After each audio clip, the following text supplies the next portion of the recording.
Hola, ¿qué tal? Seguramente hemos escuchado esa frustración en el mundo de los negocios, que la inteligencia artificial parece prometer mucho, pero al final no cumple. Bueno, hoy vamos a ver por qué pasa esto basándonos en el análisis del doctor José Chávez y a descubrir por qué tantos de estos proyectos acaban en una gran decepción.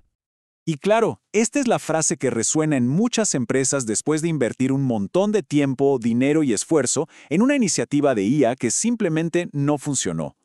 Es una conclusión drástica, pero ¿es realmente toda la historia? Aquí es donde la cosa se pone interesante. Antes de apuntar el dedo a los algoritmos y a la tecnología, ¿y si nos detenemos un segundo a pensar? ¿Y si el problema está en otro lado? Esa es la pregunta que va a guiar todo este análisis. Y es que la evidencia es bastante contundente. Los fracasos casi nunca, pero de verdad casi nunca se deben a que la tecnología de IA sea defectuosa. El verdadero origen del problema suele estar en los errores humanos, en la calidad de los datos o en cómo se organiza todo el proyecto. Vamos a desglosar cada uno de estos puntos. Empecemos por la base, por los cimientos de cualquier proyecto de inteligencia artificial. Porque los dos primeros grandes motivos de fracaso tienen que ver con lo que le metemos al principio, los datos con los que se trabaja y, por supuesto, las expectativas que se tienen. Esto, de verdad, es una regla de oro. Un modelo de inteligencia artificial es como un estudiante. Solo puede aprender de los ejemplos que le damos. Si esos datos están incompletos, o tienen sesgos, o no son consistentes, pues el sistema va a aprender cosas incorrectas, y lógicamente los resultados van a ser muy malos. Y ojo con esta cifra que es increíble. En un proyecto de ciencia de datos, casi el 80% del esfuerzo se va solo en limpiar y preparar los datos. Es la parte más pesada y muchas veces la que se saltan para ir más rápido. Y ese es el error fatal. Es como construir una casa sobre cimientos que se tambalean. No importa lo increíble que sea el resto de la construcción, todo se va a venir abajo. El segundo gran problema es más bien psicológico.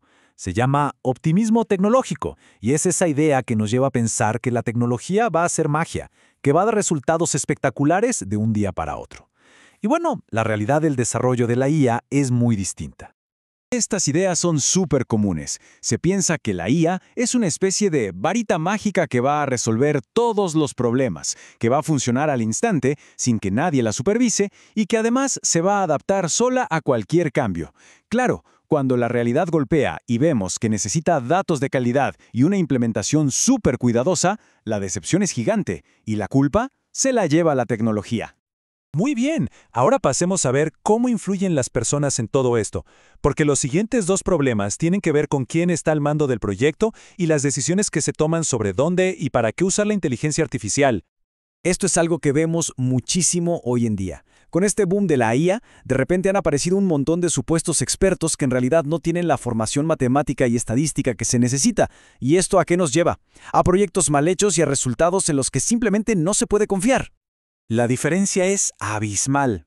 Un experto de verdad usa métodos estadísticos rigurosos, crea un diseño sólido y el resultado es una solución estable y confiable. En cambio, el falso experto improvisa, usa modelos sin ton ni son, con un diseño malísimo y lo que se obtiene es una solución inestable que tarde o temprano va a fallar. Y de nuevo, ¿quién se lleva la culpa? La IA. Y aquí llegamos a la que quizás sea la pregunta estratégica más importante de todas, y que muchas veces se pasa por alto. A ver, no todos los problemas necesitan una solución de inteligencia artificial súper compleja.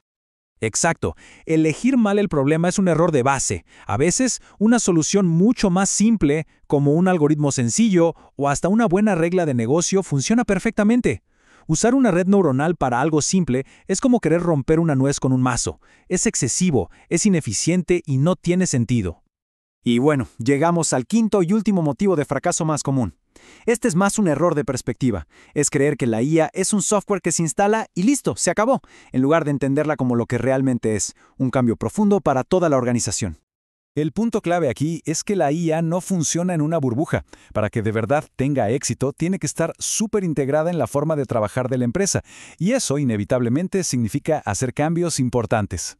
O sea, una buena integración necesita un plan, y ese plan implica rediseñar la forma en que se hacen las cosas, capacitar a los equipos para que usen estas nuevas herramientas, crear reglas claras sobre su uso y, quizá lo más difícil de todo, cambiar la cultura de la empresa para que se enfoque más en los datos. Perfecto. Ya vimos todo lo que puede salir mal. Ahora vamos a la parte constructiva. ¿Qué nos dice la ciencia sobre cómo hacer que los proyectos de IA sí funcionen? Esta es la idea central que tenemos que llevarnos. Piénsenlo así.